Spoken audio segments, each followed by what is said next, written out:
Dear viewers, welcome back to Plutus Career and Skills Academy. সুপ্রিয় চাকরি প্রত্যাশী ভাই বোনেরা, আসসালামু আলাইকুম। আশা করি সকলেই ভালো আছেন। আজকের দিনটি অত্যন্ত গুরুত্বপূর্ণ, বিশেষ করে হচ্ছে 35 চাকরি প্রত্যাশী ভাই বোনদের জন্য, যারা দীর্ঘদিন ধরে হচ্ছে আন্দোলন সংগ্রাম করে আসতেছেন, তাদের জন্য আজকের দিনটি অত্যন্ত গুরুত্বপূর্ণ। আজকের দিনটি অত্যন্ত গুরুত্বপূর্ণ এই কারণেই, তাদের দীর্ঘদিনের যে দাবি, দীর্ঘদিনের যে চাওয়া, তাদের দীর্ঘদিনের চাওয়া এবং দাবি সাপেক্ষে হয়তো তাদের যে চাওয়া পাওয়া সেটা হয়তো পূরণ হতে যাচ্ছে খুব দ্রুতই।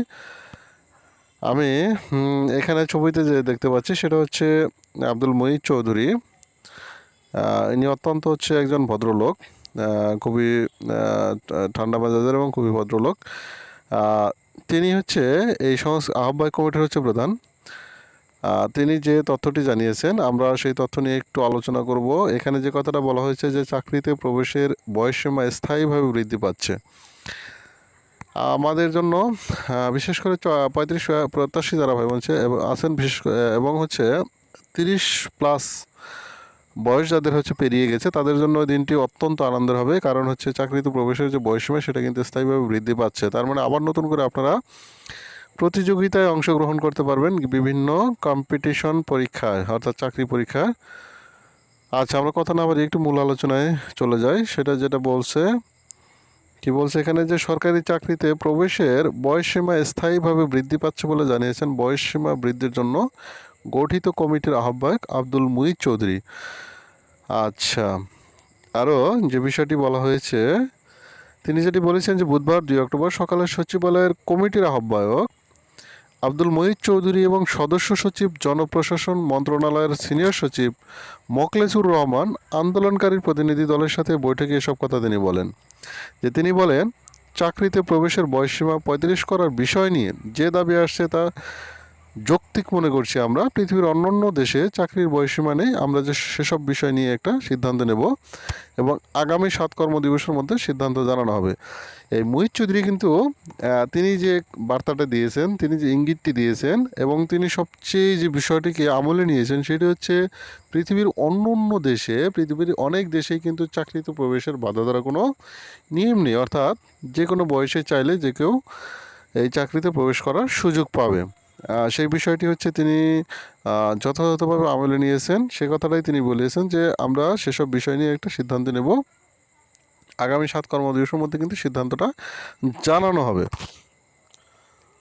আচ্ছা, তিনি এখানে আরও যে কথাটা বলেছেন যে তারা চাকরির বয়সসীমা 35 করার দাবি তুলেছে, তবে সেটা কত হবে তা নিয়ে আলোচনা করে সিদ্ধান্ত নেওয়া হবে।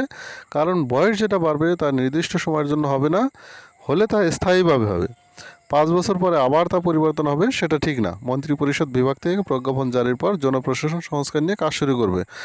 অর্থাৎ যে 35 প্রত্যাশী যারা আছেন, যে বয়স যে 35 হবে সেটা কিন্তু এখনও নিশ্চিত করে বলা যাচ্ছে না। তবে এইটা নিয়ে 7 দিনের 7 কর্মদিবসের যে একটা আলটিমেটাম দেওয়া আছে, সেই 7 কর্মদিবসের মধ্যেই কিন্তু জানিয়ে দেওয়া হবে। যেহেতু বয়সটি স্থায়ীভাবে বৃদ্ধি করা হচ্ছে, সেহেতু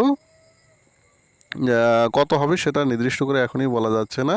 তবে আমার কাছে যেটা মনে হচ্ছে, হয়তো বয়স 32 থেকে 33 হতে পারে, আমার ব্যক্তিগত মতামত, এর মধ্যে হয়তো হতে পারে। যাই হোক, সেটা আমরা আগামী 7 কর্মদিবসের মধ্যেই আশা করি তার বাস্তব প্রতিফলনটা দেখতে পারবো, আসলে বয়স কতটা খুব বৃদ্ধি পাচ্ছে। আচ্ছা, এটা আমাদের জন্য খুবই আশাব্যঞ্জক একটি বিষয়। এর আগে সরকারি চাকরিতে প্রবেশের বয়সসীমা বৃদ্ধির দাবিতে যে আন্দোলন চলছে সে বিষয়ে একটি কমিটি গঠন করেছে সরকার। এই কমিটির প্রধান করা হয়েছে সাবেক সচিব আব্দুল মুঈদ চৌধুরীকে, যিনি জনপ্রশাসন সংস্কার কমিশনের প্রধান। কমিটির সদস্য সচিব জনপ্রশাসন মন্ত্রণালয়ের সিনিয়র সচিব। আচ্ছা, উল্লেখ্য, চাকরিতে প্রবেশের বয়সসীমা 35 বছর করার দাবিতে দীর্ঘদিন ধরে আন্দোলন করে আসছেন একদল চাকরি প্রত্যাশী। ছাত্র জনতার আন্দোলনের মুখে দেশে রাজনৈতিক পট পরিবর্তনের পর কয়েক দফায় কর্মসূচি পালন করেছেন তারা। অর্থাৎ এই যে 35-এর যে আন্দোলনটা, সেটা দীর্ঘদিনের আন্দোলন। বিগত সরকারের আমল থেকেই কিন্তু এই আন্দোলনটা চলে আসছে। সরকারের পট পরিবর্তনের ফলে আন্দোলনটা আরও বেশি বেগবান হয়েছে এবং অবশেষে হয়তো তাদের যে কাঙ্ক্ষিত যে ফল, তাদের যে কাঙ্ক্ষিত যে আশা, সেটি হয়তো খুব দ্রুতই বাস্তবায়ন হতে যাচ্ছে।